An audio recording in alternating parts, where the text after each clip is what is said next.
إلهي أنت ربي ذو الجلال والإكرام يا السلام عليكم ورحمة الله وبركاته. الحمد لله والصلاة والسلام على رسول الله وعلى آله وصحبه وأزواجه أجمعين ومن تبعهم بإحسان إلى يوم الدين وبعد. روزہ کی نیت کیسے کی جائے؟ عمل کرنے سے پہلے نیت کرنا ضروری ہے۔ حدیث میں آیا ہے، علقمہ بن وقاص لیثی سے روایت ہے کہ اس نے عمر بن الخطاب رضی اللہ عنہ سے منبر پر کہتے ہوئے سنا کہ رسول اللہ صلی اللہ علیہ وسلم نے فرمایا، یقیناً عملوں کا دارمدار نیتوں پر ہے، اور یقیناً آدمی کو وہی ملے گا جو اس نے نیت کی ہو۔ اس کا حوالہ صحیح بخاری حدیث نمبر 1 ہے۔ لہذا جمہور علماء یعنی حنفیہ سوائے ظفر کے، مالکیہ، شافعیہ، حنابلہ و دیگر فقہا کے نزدیک روزہ کی نیت کرنا شرط صحیح ہے، یعنی اس کے صحیح ہونے کے لیے ضروری ہے۔ اس کا حوالہ الموسوعہ الفقہیہ الکویتیہ ہے، جلد نمبر 42 صفحہ نمبر 101 ہے۔ نیت کا مطلب کیا ہے؟ لغت یعنی عربی زبان میں نیت قصد، ارادہ اور دل کے عزم کو کہتے ہیں۔ اس کا حوالہ مصباح اللغات صفحہ نمبر 923 ہے۔ اس کی شرعی تعریف علامہ ابن عثیمین رحمہ اللہ نے یہ بتائی ہے کہ دل میں کام کے کرنے کا ارادہ اللہ کا تقرب حاصل کرنے کے لیے کرنا۔ اس کا حوالہ العقد الثمین فی شرح منظومۃ الشیخ ابن عثیمین صفحہ نمبر 156 ہے۔ نیت کی 2 صورتیں ہیں۔ اول، نیت المعمول لہ، اس کا مطلب یہ ہے کہ ہر عمل میں انسان کو یہ نیت ہونی چاہیے کہ میں یہ عمل صرف اور صرف اللہ عز و جل کے لیے کر رہا ہوں، اس کا کوئی بھی شریک نہیں ہے۔ اگر ایسی نیت نہیں تو عبادت قبول نہیں ہو سکتی ہے، بلکہ اگر کسی کو اس عبادت میں شریک بنایا تو یہ شرک اکبر ہے جو سب سے بڑا گناہ ہے، جس کی مغفرت بغیر توبہ ہرگز نہیں ہو سکتی ہے، اور جو عمل دنیاوی مقصد کے لیے کیا جائے تو وہ ضائع ہو جائے گا۔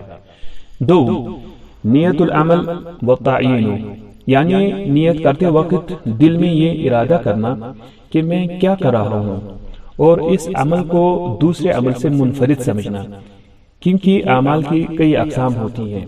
جیسے اگر کوئی صدقہ کرے تو اس کو اپنے دل میں یہ ارادہ کر کے یہ تعین کرنا ہے کہ کیا میں نفلی صدقہ کر رہا ہوں یا واجب صدقہ یعنی زکوٰۃ ادا کر رہا ہوں۔ اسی طرح جب بھی کوئی عمل کرے تو اس سے پہلے دل میں اس کا ارادہ کرنا ضروری ہے۔ نیت کا ایک فائدہ یہ بھی ہے کہ عبادت اور عادت میں فرق ہو، جیسے واجب غسل اور عام طور صفائی کے لیے کیے جانے والے غسل کے درمیان فرق کرنا۔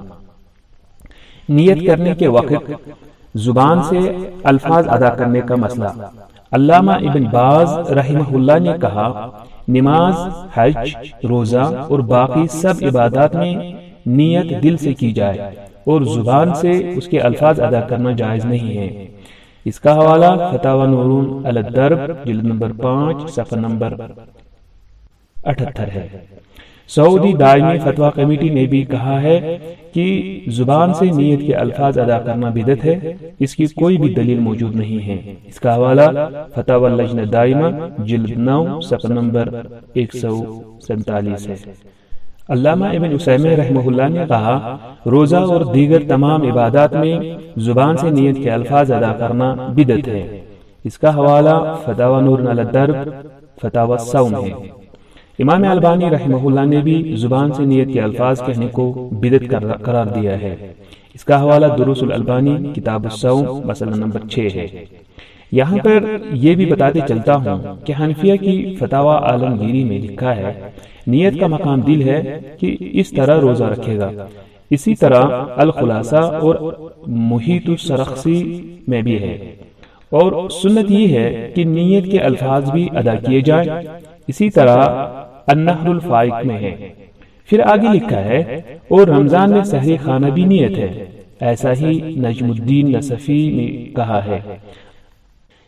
اس کا حوالہ الفتاوی الہندیہ جلد 1 صفحہ نمبر 195 ہے۔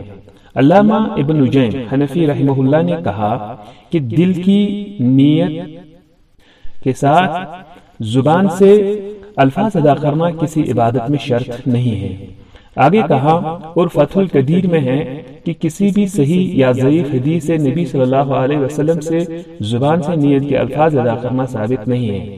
ابن امیر الحاج نے یہ بھی اضافہ کیا ہے کہ یہ علم اربعہ یعنی ابو حنیفہ، مالک، شافعی، احمد رحمہ اللہ سے بھی ثابت نہیں ہے۔ اور المفید میں ہے کہ ہمارے بعض شیوخ یعنی علماء نے زبان سے نیت کے الفاظ ادا کرنا مکروہ سمجھا ہے، جبکہ بعض نے اسے سنت سمجھا ہے۔ اس کا حوالہ الاشباء والنظائر صفحہ نمبر 48 ہے۔ علامہ ابن نجیم رحمہ اللہ نے ایک اور جگہ کہا کہ الکنیہ میں ہے کہ یہ یعنی زبان سے نیت کے الفاظ ادا کرنا بدعت ہے، البتہ اس شخص کے لیے مباح ہے جو زبان سے ادا کیے بغیر دل سے اسے قائم نہ رکھ سکے۔ آگے کہا ہے کہ بعض علماء سے منقول ہے کہ سنت یہ ہے کہ صرف دل سے نیت کرنے پر اکتفا کیا جائے اور اگر زبان سے بھی ادا کرے تو جائز ہے۔ اس کا حوالہ البحر الرائق شرح کنز الدقائق جلد 1 صفحہ نمبر 193 ہے۔ علامہ ابن عابدین رحمہ اللہ نے لکھا ہے کہ البحر یعنی البحر الرائق میں اس نے یعنی ابن نجیم نے کہا خلاصہ کلام یہ ہے کہ زبان سے نیت کے الفاظ ادا کرنا مطلق طور تمام عبادات میں بدعت ہے۔ اس کا حوالہ رد المختار جلد نمبر 8 صفحہ نمبر 198 ہے۔ علامہ احمد بن محمد طحاوی حنفی رحمہ اللہ نے کہا نیت کو زبان سے ادا کرنا نبی صلی اللہ علیہ وسلم، صحابہ، تابعین اور ائمہ رضوان اللہ علیہم اجمعین سے ثابت نہیں ہے۔ اس کا حوالہ حاشیہ علی مراقی الفلاح شرح نور الازار صفحہ نمبر 48 ہے۔ اوپر گزر چکا ہے کہ بعض علماء احناف رحمہم اللہ نے زبان سے نیت کے الفاظ ادا کرنے کو سنت کہا ہے۔ اس کی وضاحت علامہ طحاوی حنفی رحمہ اللہ نے اس طرح کی کہ الحدادی میں ہے کہ زبان سے نیت کے الفاظ ادا کرنا سنت ہے۔ اس کا مطلب مشائخ یعنی علماء کرام کی سنت ہے، جیسا کہ تحفۃ الاخیار میں ہے۔ اس کا حوالہ حاشیہ علی مراقی الفلاح شرح نور الازار صفحہ نمبر 427 ہے۔ خلاصہ کلام چند نکات میں یوں ہے: نمبر 1، نیت ہر عمل کے صحیح ہونے کے لیے شرط ہے، اور کوئی عمل اللہ کے بغیر کسی اور کے لیے کرنا شرک ہے، اور جو عمل دنیاوی مقصد کے لیے کیا جائے تو وہ ضائع ہو جائے گا۔ نمبر 2، نیت کا مقام دل ہے۔